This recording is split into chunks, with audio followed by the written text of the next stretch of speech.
Okay, so I've got 40 going to show me a few different variations of running, and I'm going to show you what not to do first, and this is where we can actually start to correct it. So he's actually going to be leaning far forward and actually running on the balls of his feet, so near his toes, and watch his form. All right, when you're ready, 40, let's go. So as you can see, he's leaning quite far forward. All right, I'm going to get you to do the same thing on the way back again. And watching this here, you can actually see with his feet, he's landing on the balls of his feet.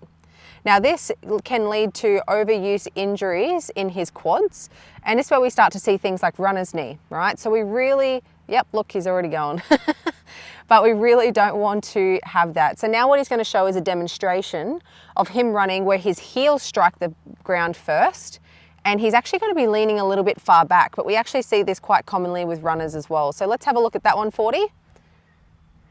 So as you can see, his chest is really high and he's actually leaning far back, but this is actually causing more overuse on his hamstrings, and that's what we don't want, because it's actually taking away from the quads and it's not creating balance. So do another example of that again, please, 40.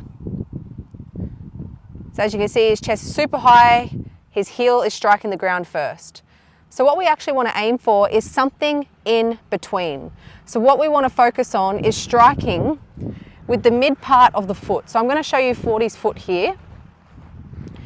And when we talk about striking with the foot, we're not striking with the heel first, we're not striking with the toes, we're striking with the mid part of the foot, okay? So when he strikes the ground, he's actually going to feel the contact with the whole ground as he runs.